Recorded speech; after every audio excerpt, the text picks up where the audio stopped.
Awareness is where the journey begins, and yet it is the step most people overlook. You see, the human brain is a remarkable machine, capable of processing thousands of thoughts in a single moment, but because of that speed, most of us live without realizing how much of our behavior is automated.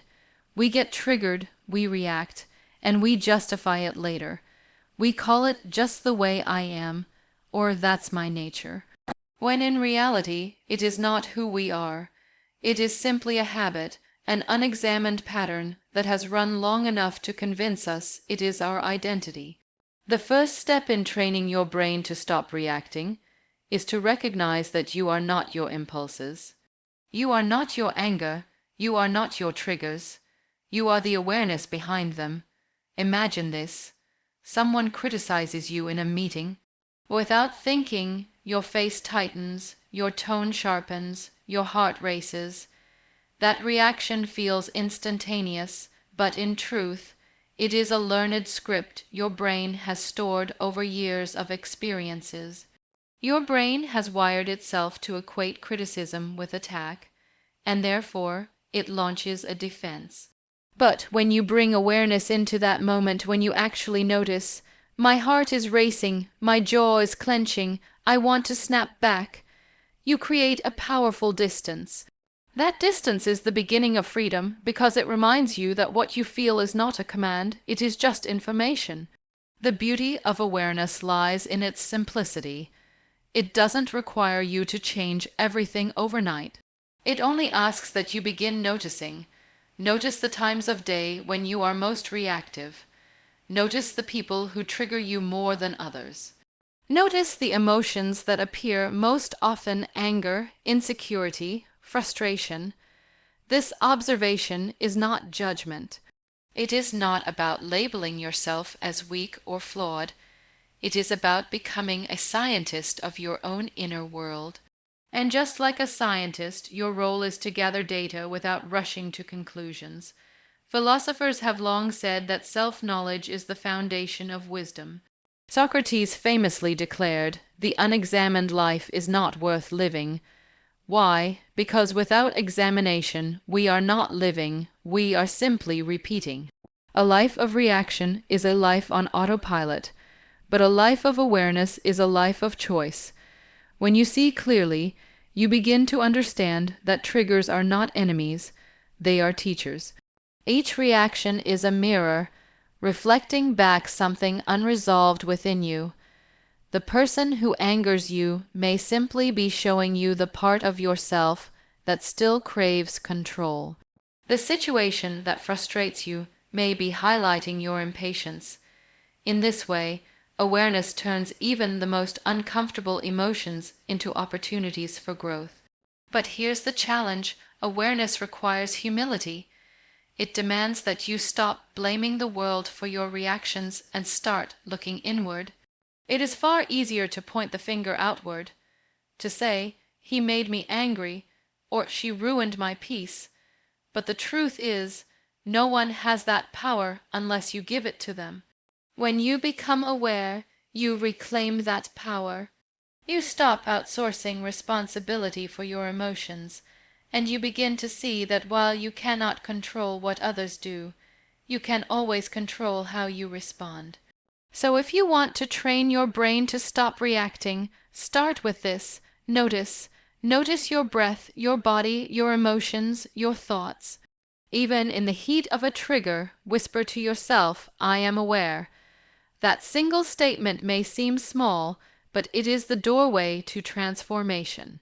Because in awareness, you stop being a prisoner of impulse, and you step into the role of the observer. The one who can see, choose, and ultimately change. And remember this: what you are aware of, you can control. What you are unaware of controls you.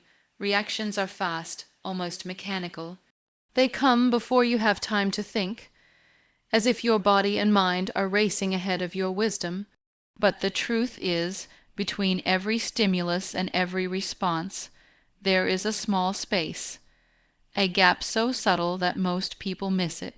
That gap is where your power lives. The difference between someone who is controlled by their emotions and someone who has mastered them is not that one feels less, but that one has learned to use the pause. Think of it this way: when someone says something offensive, your instinct is to fire back. The brain, conditioned by years of survival wiring, tells you that silence equals weakness. So you react, you snap, you argue, you defend, and maybe, for a moment, you feel justified, but often regret follows. That's because the reaction came from a place of impulse, not wisdom. Now imagine the same scenario, but this time you allow yourself a pause. You breathe, you let the words land, but you don't immediately attach meaning to them. That pause may last only a few seconds, but in those seconds, you shift from being a victim of your biology to being the author of your response. This pause is not passive. It is not about suppressing your emotions or pretending you are unaffected. It is about stepping into conscious choice. Viktor Frankl, a man who survived the horrors of concentration camps, once said, "Between stimulus and response, there is a space. In that space is our power to choose our response. In our response lies our growth and our freedom." If he, in the darkest of human conditions, could discover that truth, then surely we can apply it in our daily conflicts, our relationships, our workplaces. Training the brain to pause is like training a muscle. At first, it feels unnatural. You may even fail often. But every time you resist the urge to react, you carve a new pathway in your brain. Neuroscience calls this neuroplasticity, the brain's ability to rewire itself. What you practice, you become. The more you pause, the more natural it becomes. Soon, what once felt impossible becomes instinctual. You no longer explode at the smallest provocation. You begin to respond with intention, calm, and clarity. Let's not mistake silence for weakness. Sometimes the strongest thing you can do is nothing, at least not immediately. The pause allows anger to soften, fear to settle, and clarity to emerge. When you react, you hand over your power to the situation. When you pause, you reclaim it. It is in the pause that you begin to see the bigger picture. Is this argument worth my energy? Is this situation demanding a reaction, or is it testing my discipline? The pause gives you the wisdom to choose battles wisely and the strength to let go of what does not deserve your peace. Philosophically, the pause represents freedom. A life of reaction is a life of chains. You are pulled and pushed by every circumstance, a puppet of external triggers. But the pause cuts those strings. It is the space where dignity lives, where character is forged. Because anyone can shout, anyone can lash out, but not everyone can remain composed. That is the rare strength that sets leaders apart from followers, the wise apart from the restless. So the next time you feel the heat rising, don't rush to prove yourself. Don't let impulse decide your story. Just pause, take a breath. In that simple act, you are doing far more than controlling anger. You are reclaiming authorship of your life. And remember this: the pause is not empty. It is full of your power. The brain is like a garden. Whatever you water grows. If you water impulsive reactions, they grow stronger. If you water calm, patience, and clarity, they become your natural state.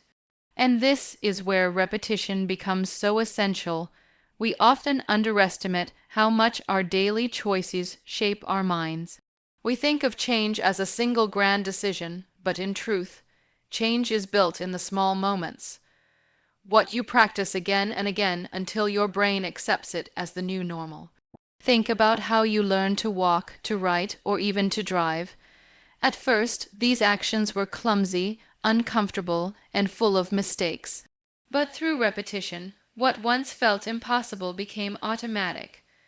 The same principle applies to emotional control.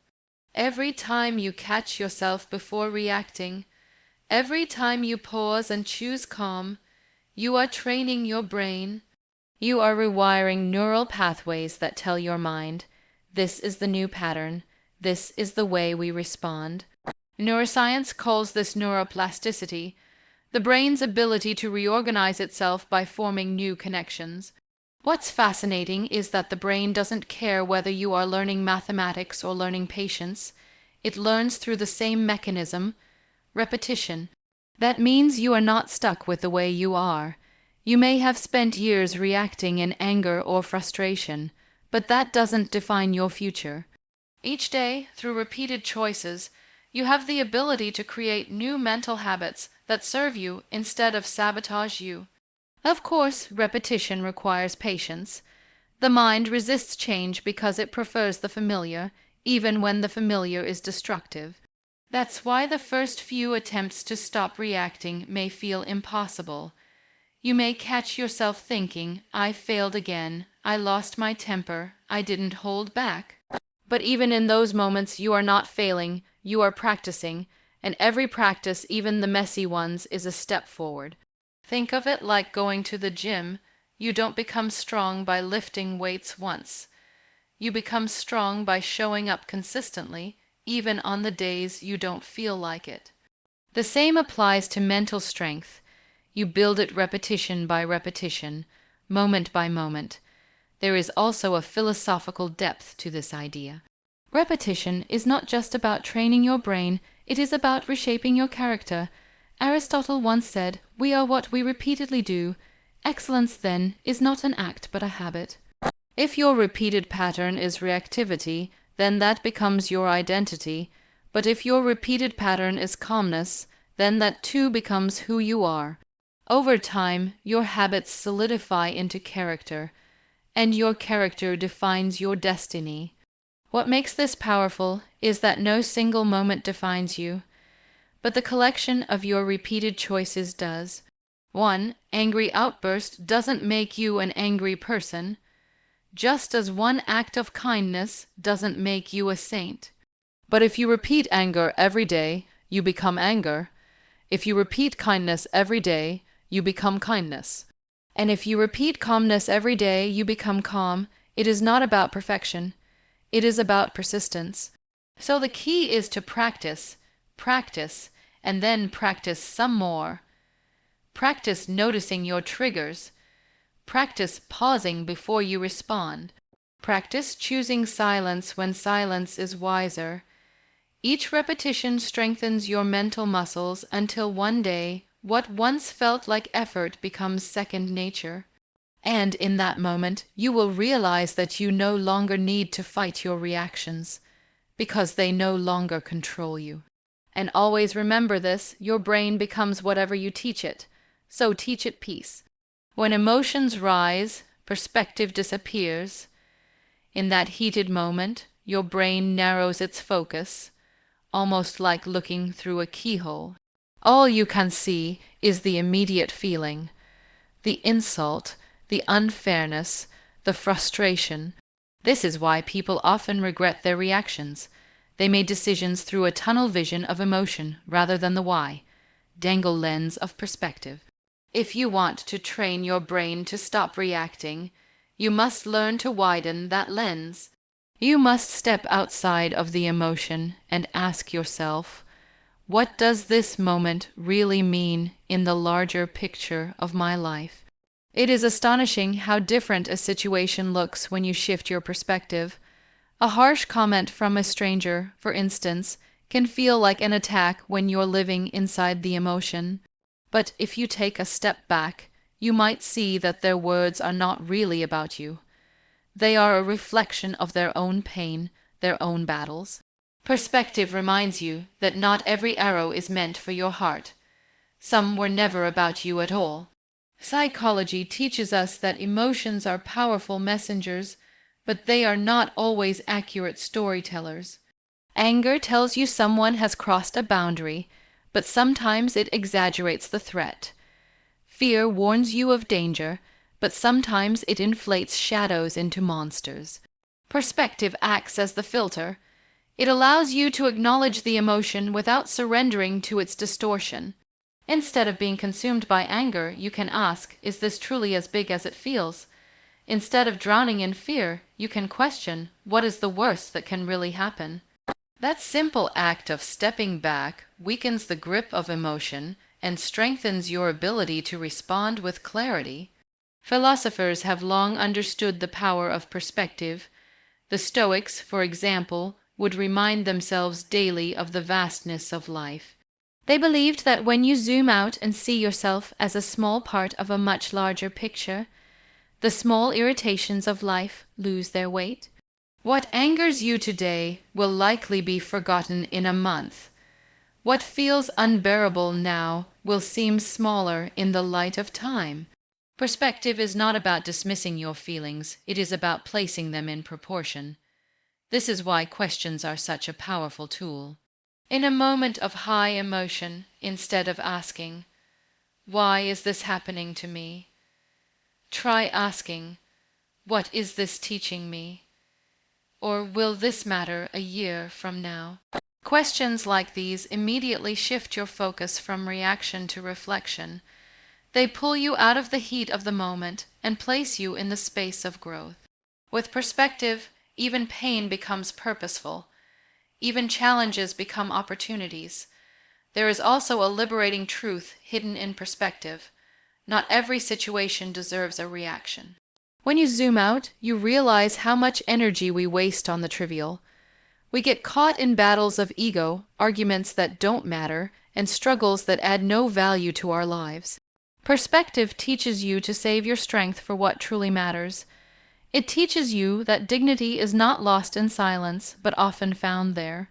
So the next time emotions overwhelm you, imagine yourself stepping outside the scene. Imagine you are watching your own life from a distance. What would you advise yourself in that moment? Would you tell yourself to fight back, or would you remind yourself that this too shall pass? Perspective has the power to cool the fire, to transform a storm into a ripple, simply by showing you the bigger picture. And remember this, emotions may cloud the moment, but perspective clears the path. Not every battle is worth fighting, and not every comment deserves a response. One of the greatest lessons you can learn in training your brain to stop reacting is the art of emotional detachment. Detachment is not about being cold or indifferent. It is about choosing what deserves your energy and what does not. It is about protecting your inner peace while the world around you continues to test it. In many ways, detachment is the highest form of strength, because it shows that you are no longer enslaved by every passing wave of emotion. Most people confuse detachment with weakness. They think that if you don't react, it means you don't care. But the opposite is true. Detachment means you care enough about your well-being to rise above situations that would otherwise drain you. It is not about withdrawing from life. It is about engaging with life from a place of clarity instead of chaos. When you practice detachment, you begin to see insults, arguments, and provocations for what they really are: noise. And noise can only disturb you if you choose to tune into it. Think about how much energy is wasted on unnecessary conflicts. Someone cuts you off in traffic, and the rest of your day is poisoned by anger. A colleague makes a sarcastic remark, and you carry that irritation home. These are small moments, yet they consume vast amounts of mental and emotional energy because we allow them to. Detachment interrupts this cycle. It reminds you that you do not need to engage with every trigger, you do not need to chase every argument, and you certainly do not need to prove yourself in every situation. Sometimes silence is not surrender. It is strategy. There is also a psychological depth to detachment. When you detach, you create a space between yourself and the situation. That space allows your brain to regulate emotions instead of being hijacked by them. You are not suppressing how you feel. You are simply refusing to let feelings dictate your actions. This is the difference between reacting and responding. Reacting is automatic, driven by impulse. Responding is deliberate, guided by awareness and wisdom. Detachment gives you the clarity to respond wisely, or, when needed, to not respond at all. Philosophically, detachment is rooted in the recognition that not everything is in your control. The Stoics often said, "Focus only on what you can control and let go of the rest." Much of what we react to lies outside our influence, the opinions of others, their moods, their choices. When you tie your peace to these external factors, you are handing over the keys of your happiness. Detachment is reclaiming those keys. It is the quiet confidence of knowing that your value is not defined by external noise, but by internal stability. Over time, detachment becomes not just a practice, but a way of living. You begin to carry yourself differently. You are no longer provoked by every careless word or reckless action. People notice the difference. They may even try harder to get a reaction from you. But when you refuse to give it, something powerful happens. You shift the dynamic. They realize their power over you has vanished. That is the essence of true strength, not in shouting louder, but in standing calmer. So the next time you feel provoked, ask yourself, does this really deserve my energy? Will engaging with this elevate me, or will it drain me? Detachment is not running away from life. It is choosing where to invest your presence. It is a discipline of the mind, a shield for the heart, and a declaration of self-respect. And remember this, the moment you stop reacting to everything, you start reclaiming yourself. Inner strength is not something you are born with. It is something you build slowly and deliberately through reflection and discipline. In a world that constantly demands your reaction, it takes immense courage to stop, to turn inward, and to ask yourself the harder questions. Who am I becoming? What do my reactions say about me? Am I living as a master of myself, or am I at the mercy of my impulses? These questions are uncomfortable, but they are also transformative. Reflection is the mirror in which you confront your truest self, not the polished image you show the world, but the unfiltered reality of your thoughts, emotions, and habits. When you take the time to reflect, whether through silence, journaling, or meditation, you begin to see patterns in your behavior. You notice what triggers you most, what wounds you carry, and what insecurities still control you. This awareness does not weaken you, it strengthens you. Because once you recognize these patterns, you can begin to reshape them. Reflection turns raw emotion into wisdom. It transforms every setback into a lesson, and every conflict into an opportunity to grow deeper roots of resilience. But reflection alone is not enough. It must be coupled with discipline. Discipline is the bridge between awareness and transformation. It is the decision to practice calmness every day, even when chaos surrounds you. It is the choice to journal when you'd rather distract yourself, to meditate when your mind is restless, to hold your tongue when anger begs to speak. Discipline is rarely glamorous. It is often quiet, unnoticed, and even inconvenient, but over time it builds a kind of inner strength that cannot be shaken. Think of discipline as the gym for your mind. Just as lifting weights tears down muscle fibers so they can rebuild stronger, discipline stretches your patience, your self-control, and your endurance. Each time you resist the urge to react, you strengthen your mental muscles. Each time you sit in silence instead of rushing to speak, you train yourself in the art of control. Slowly, you realize that true strength does not lie in dominating others, but in mastering yourself. Philosophically, this mastery is the highest form of freedom. When you are disciplined, you are no longer enslaved by your emotions or dictated by circumstances. You become steady, anchored, unshaken by storms. The world may provoke you, but it cannot move you without your permission. This is why inner strength feels so rare. It requires a commitment that many avoid, but those who cultivate it carry a presence that is undeniable. They do not need to shout to be heard. Their silence speaks louder than noise. They do not need to react to prove their worth. Their composure proves it for them. Reflection and discipline together create a powerful cycle. Reflection gives you clarity. Discipline applies that clarity in real life. With each cycle, you become stronger, calmer, and wiser. You stop wasting energy on the temporary and start investing it in what is eternal: character, integrity, peace. And when you live this way, others notice. They may not always understand you, but they will respect you, because strength that comes from within is impossible to ignore. So train your mind through silence, sharpen it through reflection, and fortify it through discipline. Build inner strength not for the world to see, but for your own soul to stand upon. And remember this: the greatest victory is not conquering others, it is conquering yourself.